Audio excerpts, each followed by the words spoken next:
आप सभी का अपने चैनल सनातन हिस्ट्री में स्वागत है। जैसा कि आप जानते हैं कि आज उत्पन्ना एकादशी है। तो उत्पन्ना एकादशी का व्रत मार्गशीर्ष मास की कृष्ण पक्ष की एकादशी को रखा जाता है। इस दिन भगवान श्री कृष्ण की पूजा का विधान है। एकादशी का व्रत रखने वाले दशमी के दिन शाम को भोजन नहीं करते। एकादशी के दिन ब्रह्मवेला में भगवान कृष्ण की पुष्प, जल, धूप, अक्षत से पूजा की जाती है। इस व्रत में केवल फलों का ही भोग लगाया जाता है। यह ब्रह्मा, विष्णु, महेश त्रिदेवों का संयुक्त अंश माना जाता है। यह अंश दत्तात्रेय के रूप में प्रकट हुआ था। यह मोक्ष देने वाला व्रत माना जाता है। तो आज हम इस वीडियो में उत्पन्ना एकादशी की कहानी भी सुनते हैं। तो चलिए शुरू करते हैं। सतयुग में एक बार मुर नामक दैत्य ने देवता पर विजय प्राप्त कर इंद्र को अपदस्थ कर दिया। देवता भगवान शंकर की शरण में पहुंचे। भगवान शंकर ने देवता को विष्णु जी के पास भेज दिया। विष्णु जी ने दानवों को तो परास्त कर दिया, परंतु मुर भाग गया। विष्णु ने मुर को भागता देखकर लड़ना छोड़ दिया और बद्री का आश्रम की गुफा में आराम करने लगे। मुर ने वहां पहुंचकर विष्णु जी को मारना चाहा। तत्काल विष्णु जी के शरीर से एक कन्या का जन्म हुआ, जिसे मुर का वध कर दिया। उस कन्या ने विष्णु को बताया कि मैं आपके अंश से उत्पन्न शक्ति हूँ। विष्णु जी ने प्रसन्न होकर उस कन्या को आशीर्वाद दिया कि तुम संसार में माया जाल में उलझे तथा मोह के कारण मुझसे विमुख प्राणियों को मुझ तक लाने में सक्षम हो जाओगी। तुम्हारी आराधना करने वाले प्राणी आजीवन सुखी रहेंगे। यही कन्या एकादशी कहलाई। वर्ष की 24 एकादशियों में यही एकादशी ऐसी है जिसका महात्म्य अपूर्व है। इसी के साथ उत्पन्ना एकादशी की कथा समाप्त होती है।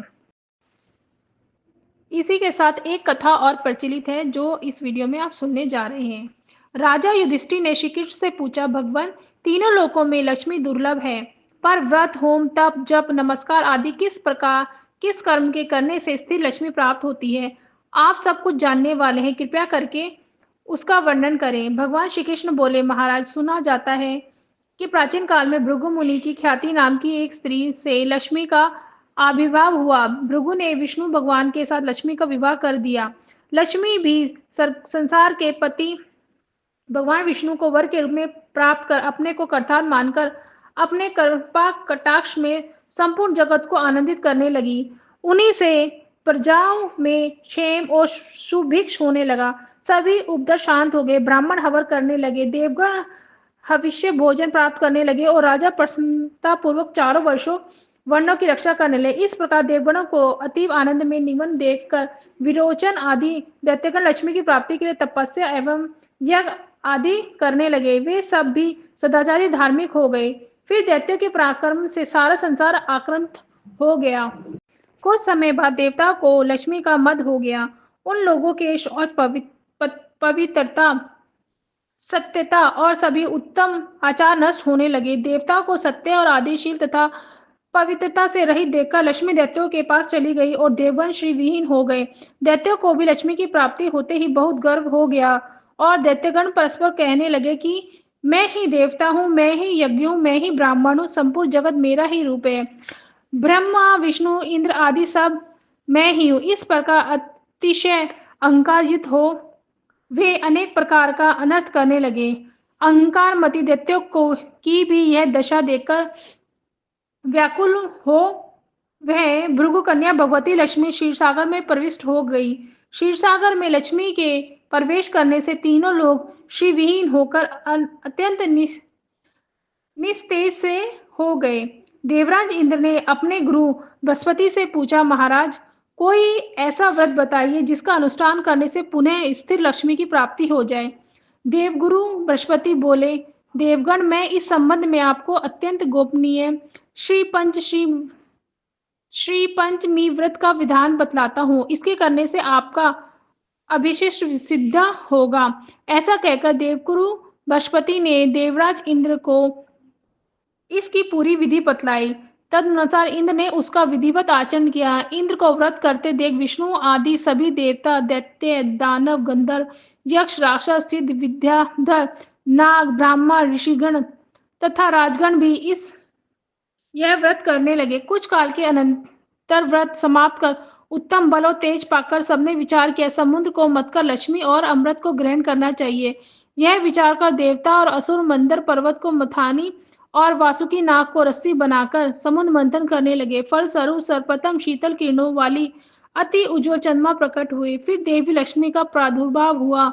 लक्ष्मी के कृपा कटाक्ष को पाकर सभी दैत्य और देवता परम आनंदित हो गए। भगवती लक्ष्मी ने भगवान विष्णु के वक्षस्थल का आश्रय ग्रहण किया। भगवान विष्णु ने इस व्रत को किया था। फलस्वरूप लक्ष्मी ने इनका वरण किया। इंद्र ने इस व्रत को किया था, इसलिए उन्हें त्रिभुवन का राज्य प्राप्त किया। दैत्यों ने तामस भाव से व्रत किया, इसलिए ऐश्वर्य पाकर भी वे ऐश्वर्यहीन हो गए। महाराज, इस प्रकार इस व्रत के प्रभाव से श्री विहीन संपूर्ण जगत फिर से श्रीयुक्त हो गया। महाराज युधिष्ठिर ने पूछा, यदुतम, यह किसी विधि से किया जाता है, कब से प्रारंभ होता है और उसका प्रायण कब होता है? आप इसे बताने की कृपा करें। तब भगवान श्री कृष्ण बोले, महाराज, यह व्रत मार्गशीर्ष मास के शुक्ल पक्ष की पंचमी को करना चाहिए। प्रातः उठकर शौच, दंत, दानव आदि से निवृत्त होकर व्रत के नियम को धारण करें। फिर नदी में अथवा घर पर स्नान करें। 2 वस्त्र धारण कर देवता और पितरों का पूजन तर्पण कर घर आकर लक्ष्मी का पूजन करें। सुवर्ण, चांदी, ताम, आरकूट, कष्ट की तथा चित्रपट में भगवती लक्ष्मी की ऐसी प्रतिमा बनाए जो कमल पर विराजमान हो, हाथ में कमल पुष्प धारण किए हो, सभी आभूषणों से अलंकृत हो, उनके लोचन कमल के समान हो और जिन्हें 4 श्वेत वाली स्वर्ण की कलशों के जल से स्नान करा रहे हो।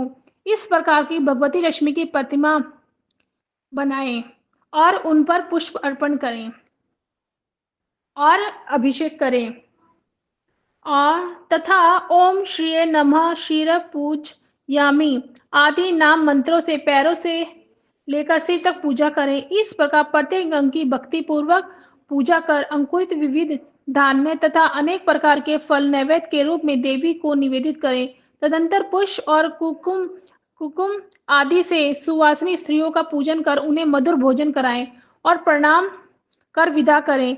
एक प्रस्त चावल और दृढ़ता से भरा पात्र ब्राह्मण को देकर श्री समी समीप्रियताय इस प्रकार कहकर प्रार्थना करें। इस तरह पूजन कर मौन हो भोजन करें। प्रति मास यह व्रत करें और श्री लक्ष्मी, कमला, संपत, रमा, नारायणी, पद्मा, धृति, स्थिति, पुष्टि, ऋषिद्धि तथा सिद्धि इन 12 नामों से क्रमशः 12 महीने में भगवती लक्ष्मी जी की पूजा करें और पूजन के अंत में प्रिय ताम ऐसा उच्चारण करें। 12वें महीने में पंचमी को व्रत से उत्पन्न मंडप बनाकर गंध पुष्पादि से उन्हें अलंकृत कर उसके मध्य शैया पर उपकरणों सहित भगवती लक्ष्मी की मूर्ति स्थापित करें। 8 मोती, नेत्रपट, सप्त धान्य, खड़ाऊ, जूता, छाता, अनेक प्रकार के पात्र और आसन वहां उपस्थित करें। तदंतर लक्ष्मी का पूजन कर वेदवेता और सदाचार संपन्न ब्राह्मण को सतह गौशिश यह सब सामग्री प्रदान करे। यथाशक्ति ब्राह्मणों को भोजन कराकर उन्हें दक्षिणा दे। अंत में भगवती लक्ष्मी से सिद्धि की कामना से इस प्रकार प्रार्थना करें। श्रीराधिमथो अद्भुते विष्णु वर्धे स्थलाय ले सर्व काम प्रदे देवी ऋषिद्यम यच्छु नमोस्तु ते। हे देवी, आप क्षीरसागर के मंथन से उत्पन्न है। आप भगवान विष्णु का वक्षस्थल का आपका अष्ट अधिष्ठान है। आप सभी कामना को प्रदान करने वाली हैं, अतः मुझे भी आप सिद्धि प्रदान करें। आपको नमस्कार है। जो इस विधि से व्रत करता है वह अपने 21 कुलों के साथ लक्ष्मी लोकों में निवास करता है। जो सौभाग्यवती स्त्री इस व्रत को करती है वह सौभाग्य रूप संतान और धन से संपन्न हो जाती तथा पति को अत्यंत प्रिय होती है। उनके नाम इस प्रकार है: लक्ष्मी, श्री, कमला, विद्या, माता, विष्णु प्रिया, सती, पंगालिया, पदहस्ता, पंग्याश्री, पदन सुंदरी, भूतेश्वरी, नित्या, सत्या आदि।